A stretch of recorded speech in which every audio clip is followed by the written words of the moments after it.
us. Let's get right into it. Breaking story.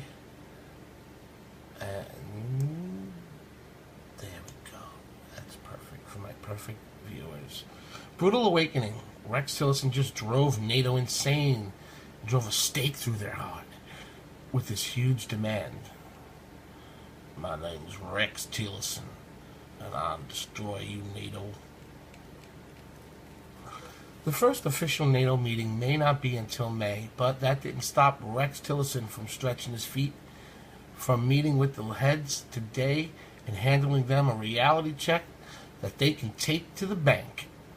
It's time for all the cheapskates in NATO to pay what they owe, he told the Allied leaders in Brussels today, as President Trump made clear it is no longer sustainable for the U.S. to maintain a disproportionate share of NATO's defense expenditures. He also said he wants to focus on the May 29th meeting to be a finding way for all members to meet their 2% GDP spending pledge. There are 28 countries that are supposed to give us 2% of their GDP. 2%. And only 5 of them are doing it. Okay, and let me put it another way. The cost of NATO is $950 billion. America's paying $650 of that billion. $650 billion. There are 28 countries all supposed to be putting in their share, 2%. But only 5 are doing it, and America's paying the rest. So they're able to build their economies, build their defense systems, build their countries, while we pay to defend them, and we struggle. I want to just, it comes down to America first. That's it. I am personally calling a timeout for America. It's time for us to put ourselves first.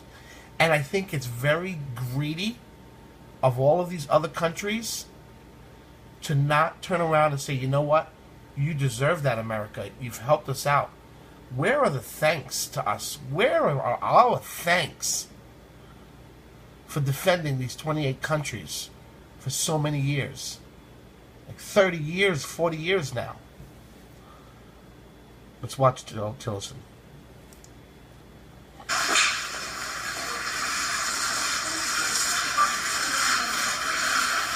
Morning, all.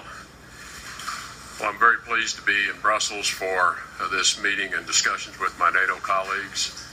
I think we have 3 important areas we want to talk about. First is ensuring that NATO has all of the resources, financial and otherwise, that are necessary for NATO to fulfill its mission. Secondly, we want to discuss how we can build on NATO's already important involvement in the fight to defeat ISIS and other counterterrorism actions that NATO can provide, and ultimately bring stability to the Middle East. And then lastly, we want to obviously have a discussion around NATO's posture here in Europe, most particularly Eastern Europe, in response to Russia's aggression in Ukraine and elsewhere. And lastly, of course, we'll be developing the agenda for the important May NATO meeting of our NATO member country leaders. So I'm delighted to be here. It's good to see all of you. Would you like to see NATO's view on ISIS, Mr. Secretary? Blah! In your face. In your face. The U.S. currently pays almost quadruple the GDP amount of Germany. That is just roughly 75% of all NATO funding. This is unreasonable and unfair and, frankly, not our responsibility. I don't get what liberals are complaining about. The math is pretty simple. NATO cannot exist without funding. And we are funding too much while also being trillions of dollars in debt to China. Look, we do not want to see the end of the treaties or allies. All we want to see is everyone paying their fair share and doing equal work. Is that really too much to ask? I say no. And let me go find you here. I have a couple of other stories here. Sorry about that. Let me get to it.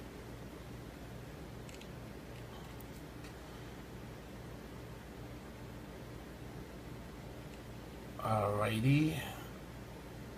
Look who's eyeing a 2020 run.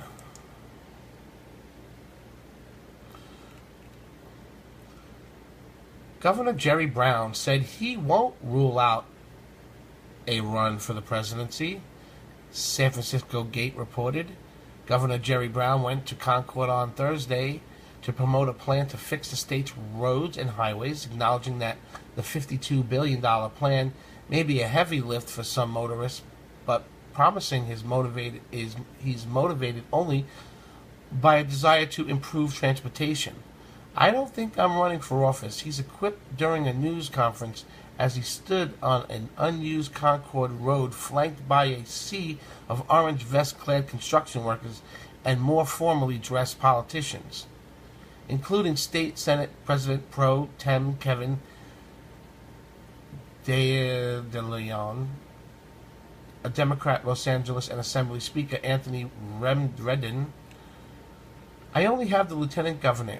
Wow, they really just wrecked this whole ad the way it's written. I only have Lieutenant Governor, Treasurer, and Controller left, Brown said. Someone in this crowd shouted out, "President!" But I'd be the 82nd then, he said. See what I'm saying? This is a horrible ad. Learn how to write. NSA whistleblower makes stunning revelation to Tucker Carlson, and it's bad. This is a quick one. I know it's only some tweets. Fox News host Tucker Carlson took to Twitter to post quotes from his conversation with the NSA whistleblower. He tweets, NSA whistleblower, most members of Congress do not know everything that is going on in the intelligence community. We do not have privacy in the United States anymore. Okay, that was too fast. Yeah, the guy who invented the flag that Gilbert Baker, the artist behind the rainbow flag, died today. Yeah. It's true. Anything else? California Chief Justice was just destroyed by the Trump administration. Attorney General Jeff Sessions and Department of Homeland Security Secretary John Kelly have submitted a strongly worded letter to California Chief Justice over the legal practices of ICE agents in an epic scolding of legality. That was my fault. Legality. Vice News reported Attorney General Jeff Sessions and Department of the Homeland Security Secretary John Kelly have a bone to pick with the California's top judge over her allegation the immigration agents are stalking undocumented immigrants at courthouses. Sessions and Kelly have written a strongly worded letter to California Chief Justice Tani Cantil-Sakoyi, calling her remarks earlier this month particularly troubling. They say it's perfectly acceptable for Immigration and Customs Enforcement agents, ICE agents, to detain immigrants inside courthouses, and actually preferable since they know that the suspects will be unarmed after passing through security. In my opinion, this lady, all she did was tell illegals, don't go to court. That's her message to them. That's all illegals heard. Don't go to your court date. That's why she should be arrested. Because courthouse visitors are typically screened upon entry to the search for weapons and other contraband, the safety risks for arresting officers and persons being arrested are substantially decreased, the letter states. Didn't think of that, did you? Right? She didn't think of that. The letter is dated March 29th, but reportedly sent Friday, according to Politico, which obtained a copy. It's a direct response to a letter sent by Cantil-Sakoyi to Sessions and Kelly on March 16th. The judge said ICE agents were using California courthouses as bait and stalking people who pose no risk to public safety. Oh no, just criminals going back on their court dates. Enforcement policies that include stalking courthouses and arresting undocumented immigrants, the vast majority of whom pose no risk to public safety, are neither safe nor fair. Cantil-Sakoyi wrote, they not only compromise our core value of the fairness, but they undermine the judiciary ability to provide equal access to justice. In recent weeks, ICE agents have detained suspects at courthouses in California Arizona, Colorado, New York, Oregon, and Texas, and likely in other states as well.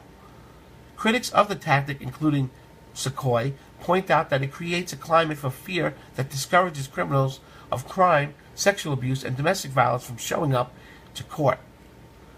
Well, if they are illegal immigrants and then they should fear it. But like I just said, she is the one that brought attention to it, not us, not Sessions, not President Trump, not Kelly. Sessions and Kelly argue that ICE agents wouldn't have to make arrests in public if sanctuary cities would comply with their every federal request to keep suspects detained indefinitely in jail. They would also objected to the judge's use of the term stalking, which they said has a specific legal definition of repetitive following or harassment of a victim with intent to produce fear or harm. Sequoia hasn't commented yet about the scolding from the two federal officials, but she is not the only member of the judiciary with concerns about ICE tactics. Judges and prosecutors in multiple states have condemned immigration agents for arresting people in courthouses. After ICE agents in Texas showed up in a court to detain a woman who was seeking a restraining order against her abusive partner, El Paso County Attorney Joanne Bernal said it could keep her domestic violence victims from coming forward. I did a video on this when it happened. That was like 2 months ago. Our clients come out to us at the lowest point of